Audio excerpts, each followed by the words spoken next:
So from a question of consent, Hari kedua ini. Oke, hari kedua ini lebih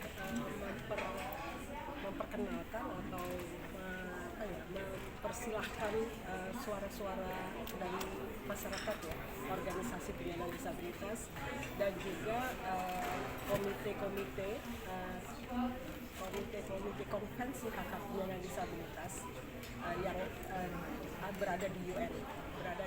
Jadi di Convention on the Right of Persons with Disabilities, konvensi hak hak penyandang disabilitas sudah mempunyai komisioner yang berada di UN dan mereka itu ada sekitar 18 orang ya, lengkapnya itu 18 orang ya, dan mereka itu bertugas mereview setiap negara pada waktunya ya. Jadi proses mereview itu setelah 4 tahun negara meratifikasi konvensi, dan kemudian setelah 4 tahun komite CRPD itu mengundang negara-negara untuk mereport lagi apa yang sudah dilakukan, bagaimana progresnya. Itu yang sedang berlangsung tadi pagi. Lalu sementara ini dari beberapa CSO juga dari organisasi penyandang disabilitas atau civil society, bagaimana mereka melihat progres dari negara-negara mereka. Ini yang sedang berlangsung. Kalau dari Indonesia sendiri Bu, progresnya sejauh ini Bu melihat dari Kalau dari kami, saya mau lanjutin dulu. Kebetulan saya mendapatkan predikat Champion of SCAP di tahun 2012 yang memang kemudian di endorse oleh negara oleh Indonesia. Tapi kalau dari kami sebagai gerakan penyandang disabilitas, kami cukup mengapresiasi terkait di level kebijakan ya, karena Indonesia sudah meratifikasi di tahun 2011 dan kemudian kita berjuang untuk mendomestikasikan konvensi hak hak penyandang disabilitas di tahun 2016 ya, dengan Undang-Undang Nomor 8, dan kemudian cepat sekali, lumayan cepat peraturan-peraturan pemerintah keluar. Ini on behalf asosiasi atau organisasi penyandang disabilitas, kami sangat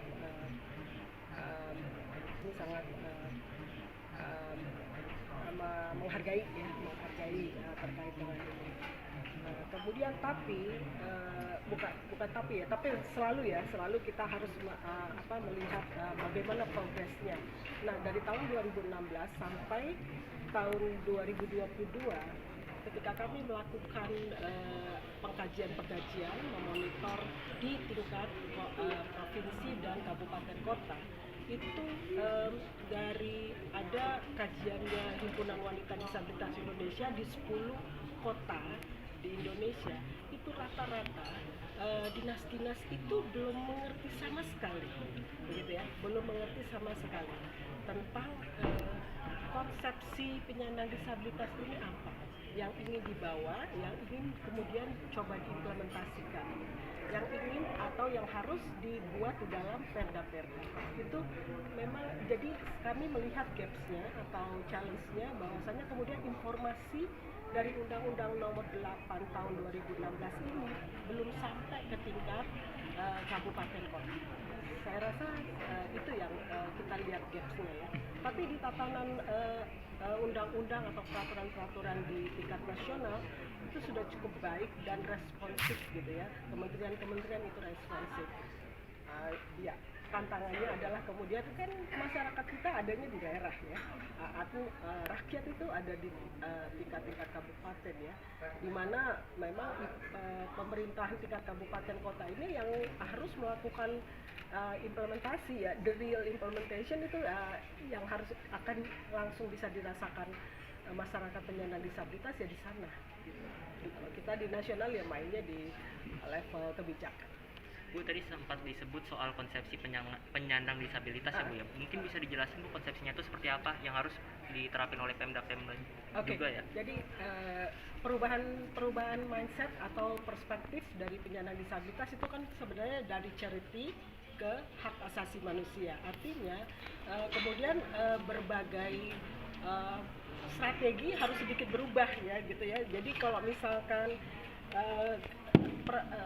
konsep respect to person with disabilities itu kan kita sudah mendengar ya beberapa yang disampaikan oleh Komite Komunikasi RPD bahwasanya partisipasi yang bermakna dari penyandang disabilitas itu sendiri harus terlihat gitu ya, terrefleksikan pada sikap-sikap pemerintah. Artinya apa yang ingin dibuat pemerintah baik dari level kebijakan